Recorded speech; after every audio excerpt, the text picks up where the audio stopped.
In the nation's capital during the middle decades of the 20th century, a joke was making the rounds about a luckless mother who had 2 grown sons, neither of whom was ever heard from again.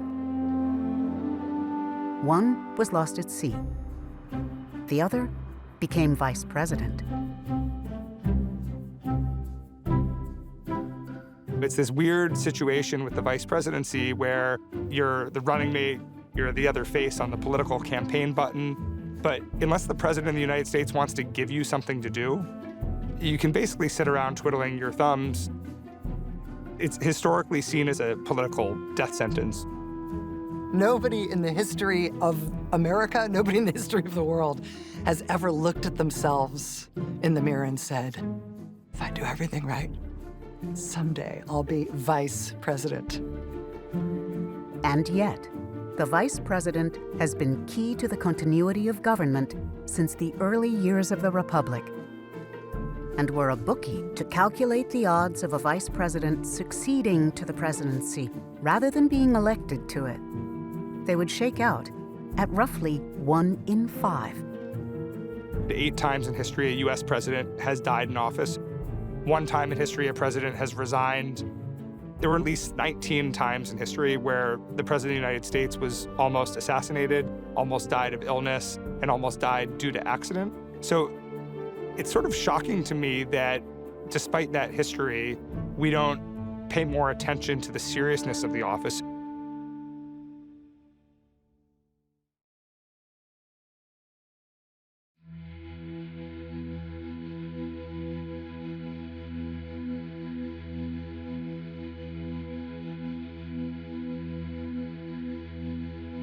When the clock started on that infamous Friday, the 22nd of November 1963, no one could see what was coming, or the way the events of that morning would focus attention on the American vice presidency.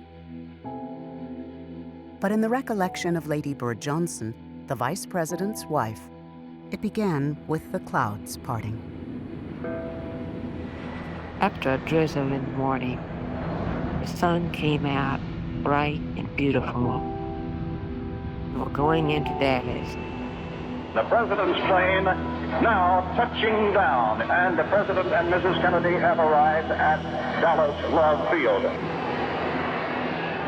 Vice President and Mrs. Johnson are stepping to the foot of the ladder. The reception line is formed, and there is Mrs. Kennedy, the First Lady, stepping from the plane. In the lead car, President and Mrs. Kennedy, and then a Secret Service car full of men, and then our car.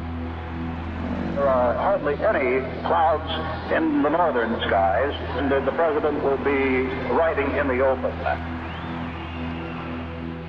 The streets were lined with people, lots and lots of children, all smiling. We were rounding a curve, going down a hill. Suddenly, there was a sharp, loud report, a shot, and then 2 more.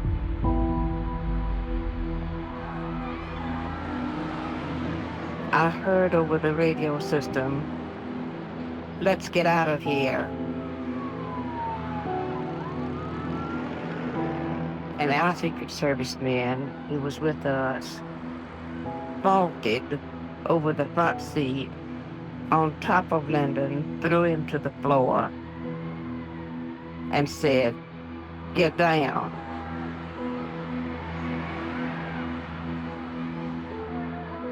Pinned down in the back seat, Vice President Lyndon Johnson had no visual of what was happening, only the sensation of picking up speed. It appears as though something has happened in the motorcade route. Stand by just a moment, please. There has been a shooting. I repeat, a shooting in the motorcade in the downtown area. Parkland Hospital has been advised to stand by for a severe gunshot wound.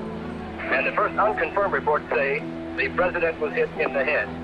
Freeze has been ordered. Emergency supplies of blood also being rushed to the hospital.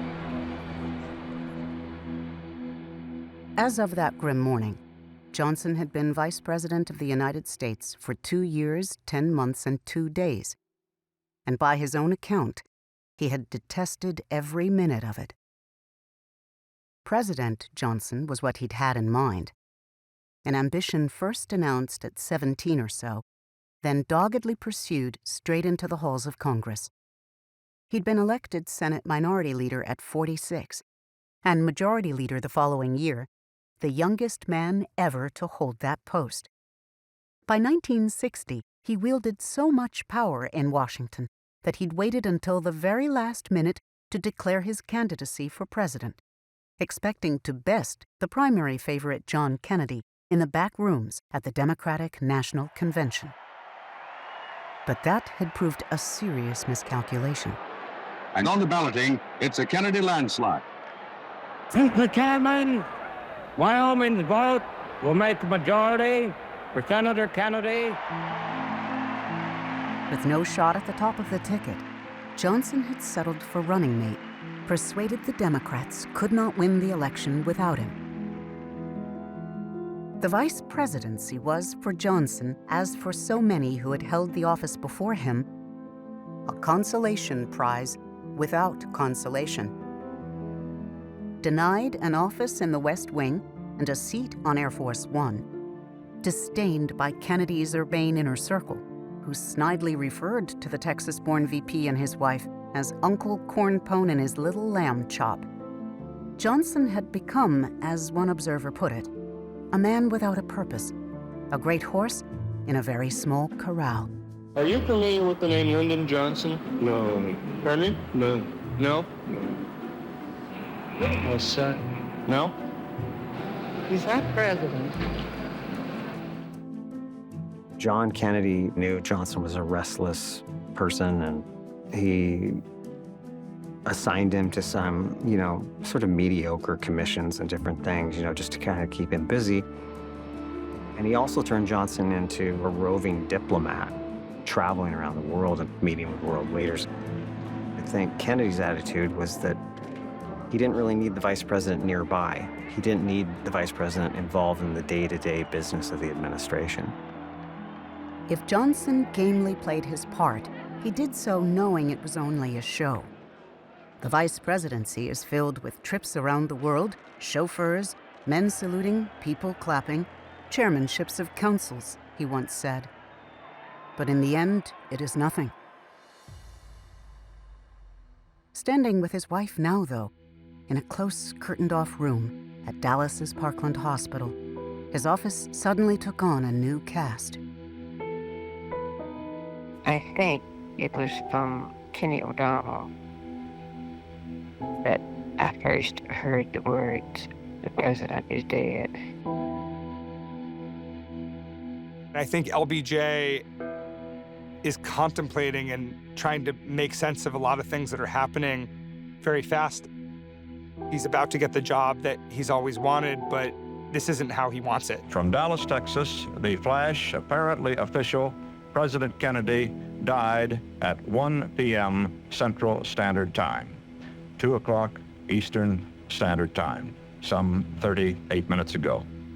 Vice President, either soon to be or already President of the United States, Lyndon Johnson was at the Parkland Hospital in Dallas at the time or near the time of the official announcement of the death of the 35th President of this country, John F. Kennedy. The Secret Service at this moment, or as of a few moments ago, was saying that Mr. Johnson's whereabouts would not be revealed for security reasons. I solemnly swear that I will faithfully execute